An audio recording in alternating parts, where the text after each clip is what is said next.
চিংড়ি মাছ দিয়ে চাল কুমড়ো ভাজি রেসিপি আপনাদের সাথে আজকে আমি শেয়ার করব। হ্যালো গাইস, আসসালামু আলাইকুম। আপনারা সবাই কেমন আছেন?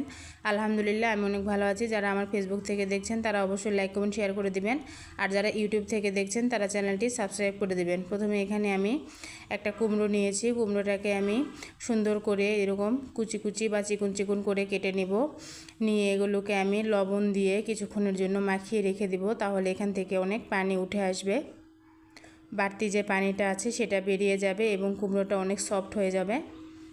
দেখুন বন্ধুরা, এখন আমি এটিকে একটু এভাবে কুচলিয়ে কুচলিয়ে মেখে নিলে অনেকগুলো পানি বেরিয়ে যাবে এবং কুমড়োটা অনেক সফট হয়ে যাবে। তারপরে এগুলোকে আমি ধুয়ে পরিষ্কার করে রেখে দিয়েছি এক সাইডে। আর এখানে চুলায় একটা প্যান বসিয়ে দিয়েছি, তাতে আমি দিয়েছি পেঁয়াজ কুচি আর মরিচ ফালি করে রেখেছিলাম তা। এখানে আমি একটু বেশি করে পেঁয়াজ কুচি নিয়েছি। এখন আমি এগুলোকে একটু হালকা করে ভেজে নিয়েছি। নিয়ে এখানে আমি দিয়ে দিয়েছি গোটা জিরা। দিয়ে এখন আমি আরেকটু ভেজে নেব। আরেকটু ভেজে নেওয়ার পরে এখানে আমি দিয়ে দেব স্বাদ মতো লবণ। যেহেতু আমি কুমড়োগুলো লবণ দিয়ে মেখে রেখেছিলাম, তাই এখানে একটু অল্প পরিমাণে লবণ দিব, তা না হলে লবণ বেশি হয়ে যাবে। তারপরে এখানে দিয়ে দেব মরিচের গুঁড়া, হলুদের গুঁড়া, আদা রসুন বাটা, সব মশলাগুলো এখানে দিয়ে একটু পানি দিয়ে দিব। পানি দিয়ে আমি মশলাগুলোকে একটু কষিয়ে নেব, তা না হলে মশলাগুলো পুড়ে যাবে। এখানে একটু অবশ্যই পানি দিয়ে কষিয়ে নেওয়ার চেষ্টা করবেন, তা না হলে মশলা পুড়ে যাবে।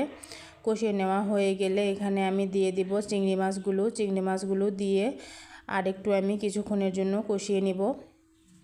কষিয়ে নিয়ে এখানে আমি কুমড়োগুলো দিয়ে দিব। আগে চিংড়ি মাছগুলো কষিয়ে নেবেন, তবে আবার ভাজা ভাজা করতে যাবেন না, তাহলে চিংড়ি মাছটা শক্ত হয়ে যাবে, একটা রাবারি ভাব চলে আসবে, তখন আর খেতে ভালো লাগবে না। এখন আমি এই যে এখানে কুমড়ো কুচি কুচি করে কেটে রেখেছিলাম, তাই এগুলো দিয়ে দিলাম এখানে। দিয়ে এখন আমি ভালোভাবে সব মশলাগুলোর সাথে আমি মিশিয়ে নিব। এভাবে মিশিয়ে নিচ্ছি। মিশিয়ে নিয়ে এখানে আমি অল্প পরিমাণে পানি দেব, দিয়ে ঢাকনা দিয়ে রেখে দেব, তাহলে অনেক পানি উঠে আসবে। আলাদা করে আর পানি দিতে হবে না, খুব সামান্য পরিমাণেই পানি দেব, বেশি পানি দেব না, যেহেতু কুমড়াটা অনেক জালি ছিল। দিয়ে আমি এগুলোকে ভেজে নিব।